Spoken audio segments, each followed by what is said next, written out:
A week before our wedding, my fiancé announces that she is pregnant using my younger brother's frozen sperm. I'm grateful that our love can carry on in another way, she gushes on social media, showing off the test results. My brother replies, meeting you was the luckiest thing that ever happened to me. Then mom chimes in, Jenny, you've been through so much. Nathan's apartment should be under your name alone. I don't argue and simply reply with a single word, congratulations. My phone rings almost seconds later. Your brother can't have kids anymore. It's just one child, and it's still related to you. Why are you being so petty? She snaps. I laugh under my breath, hang up, and dial another number. Want to get married? Just a week before our wedding, my fiancée, Jeanette Lester, confessed that she was carrying a child conceived with frozen sperm from my younger brother, Noah Rowley. I'm so thankful that our love gets to live on in a different form, she found on social media, showing off the test results. Noah commented, meeting you has been the greatest stroke of luck in my life. Mom chimed in, Jenny, you've suffered a lot. Nathan's apartment should be under your name alone. I didn't even bother arguing. Instead, I simply replied with just one word, congratulations. A few seconds later, my phone rang. Your brother can't have kids anymore. It's just one child. Plus, it's still related to you. Why are you being so petty? Mom snapped. I let out a quiet laugh, ended the call, and dialed a different number. I asked, would you like to get married?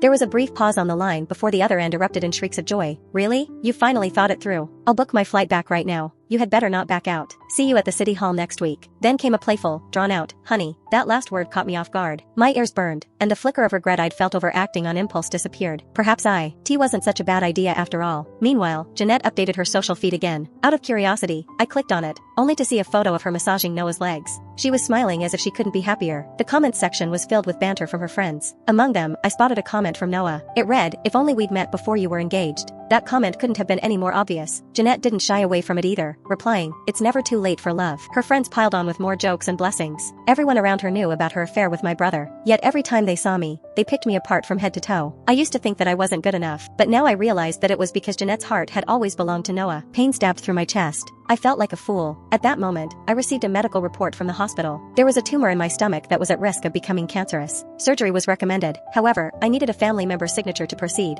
I knew that there was no point in hoping for help from mom or Noah. After briefly hesitating, I called Jeanette. Could you come to the hospital tomorrow? I need to have surgery. Are you kidding me, Nathan? Are you pulling stunts like this to get my attention just because I'm pregnant with your brother's baby? Do you have any idea how pathetic you sound? She cut me off before I could finish speaking. Noah's feeling guilty because of your little comment. Why can't you accept your brother's child as your own? I'm busy taking care of him. You're not dying, so stop pestering me. Otherwise, the wedding's off. She hung up before I could say another word. I laughed bitterly. I had lost count of how many times she had threatened to call off the marriage. Whenever I complained about her and Noah, she would threaten to cancel the wedding. Things got worse after Noah's accident. If it weren't for me, he would have been hurt. How can you be so selfish? He's your brother, and I'm his sister-in-law. What's so wrong with me taking care of him? You're just jealous. If it weren't for Noah, I never would have agreed to marry you. You're not even half the man that he is. The accusations from her were endless, but the truth was that Noah had gotten into that crash while sneaking off to see her under the guise of bringing her medicine. While I collapsed from a bleeding ulcer after drinking myself sick to buy her dream home and afford her lifestyle, she was meeting my brother in secret. Back then, I chose not to see it because I was terrified of losing her. I chose to apologize without a fight. But not anymore. Fine, then let's not get married. For the first time in years, I was the one to end the call. The next day, I went to the hospital alone. I signed my own surgical consent form. When the doctor asked me about it, I kept a calm demeanor. I'm an orphan, I simply said. The surgery went smoothly enough. I stayed for 3 days before they told me that I could recuperate at home. During that time, neither mom nor Jeanette called me. They didn't even send me a single text. Strangely, I felt a sense of peace I hadn't known in a long time. On the bus ride home, I passed the university district. Memories of Jeanette flooded back to me. It was hard to believe now, but she was the one who chased me first. Back then, she was bold and full of life. She had confessed to me in front of the whole school. Even when I rejected her again and again, she refused to back down. She showed me a kind of affection I had never known before. It wasn't surprising that I fell for her. During our senior year, her dad's business partner ran off with their money, and her dad fell ill. Their family had crumbled into debt overnight.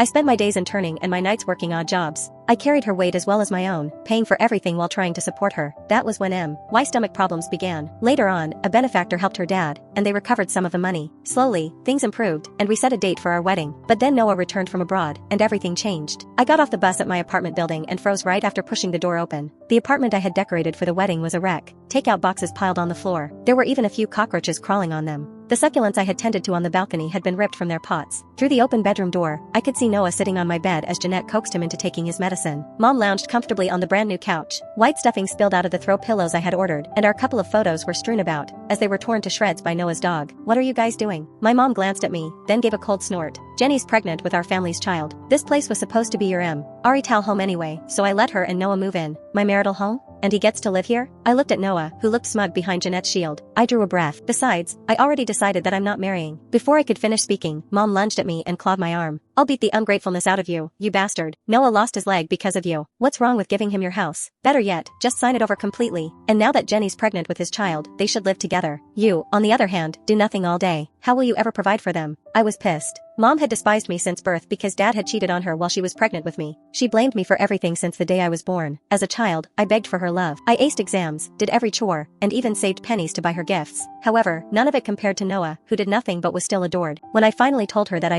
as getting married, she didn't offer me a single cent. Not for a marriage gift or a house. Instead, she tossed me a notebook filled with a list of every expense from my childhood. Even an eraser was included. Ironically, she didn't spend even $50,000 to raise me for all those years. From then on, I stopped seeking her love. Warmth spread across my forehead. I touched it and realized that it was blood. I took a deep breath and looked at the three of them, my mother, my brother, and the woman I had planned to marry. For the first time in forever, my head was crystal clear. Noah, you know exactly how your leg got broken. His eyes flickered, and I smiled faintly at him. This apartment is mine. If you want it, sure, just pay me. And one more thing. My gaze locked onto Jeanette. If you didn't hear me clearly on the phone, I'll say it again. I'll step aside for you and Noah. This wedding is off. The room fell silent for a moment. Mom, Noah, and Jeanette looked uneasy.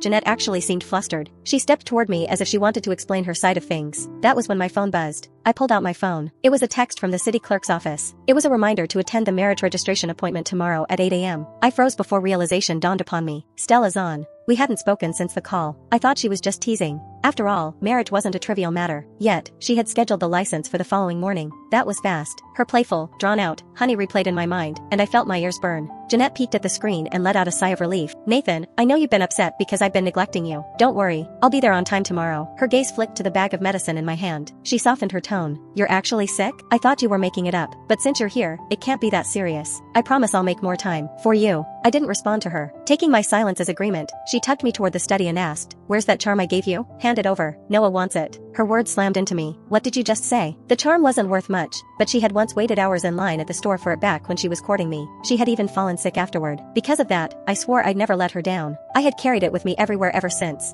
I'll buy you another one later. Noah has been in a bad place since the accident. As his older brother, you should let him have it. Jeanette scowled. Let him have it? Hadn't I let him take enough already? He got everything he wanted, even my fiancé. I pulled the charm from around my neck but didn't hand it over. Tell me the truth, Jeanette. Did you ever actually love me? She snatched it and said, Don't be difficult. I've already agreed to marry you tomorrow, haven't I? Yet you're whining over a trinket? If you can't part with something like this, what kind of husband will you be? She then stormed out. I stood there with blood dripping from my temple onto the hardwood floor. Whatever feelings I still had for her bled out with it. The moment I left, I put the apartment up for sale. There was something I hadn't told them. I had been promoted, but it meant relocating out of state. Before, I couldn't bear to leave Jeanette. Now, I couldn't wait. I checked into a cheap hotel nearby. Not long after, I received a video. It showed neon lights and played pounding music. It was a bar. Jeanette, dressed to tease, perched on Noah's lap. They fed each other mouth to mouth as the crowd egged them on. Someone asked, Aren't you supposed to be marrying Nathan tomorrow? What happens when he finds out you're with his brother? He already knows I'm pregnant with Noah's baby. What can he do? Throw a tantrum? He's the one rushing to tie the knot. Jeanette curled against Noah, smirking. Besides, he's Noah's sibling. The kid will still be a Rowley. If Nathan had any generosity, he'd accept it and act like a real man. The crowd held in laughter. Jenny really knows how to keep a man in line. You've got to keep your man in check. The video cut off, followed by a text that read, You were born to be beneath me, Nathan. I didn't need to wonder who had sent the video. Instead of feeling angry, I felt strangely calm. All I could think about was standing at the clerk's office with Stella tomorrow morning. I wondered if, after all these years, she was still the same. That night, I slept better than I had in months. When morning came, I found myself feeling nervous about marrying the girl who used to trail after me everywhere. I almost showed up late. The second I stepped into the city clerk's office, I saw a dolled-up Jeanette pushing Noah in his wheelchair. She eyed my suit and smirked. Wow, you actually cleaned up to register our marriage today. She dug in her purse and took out a folded docum.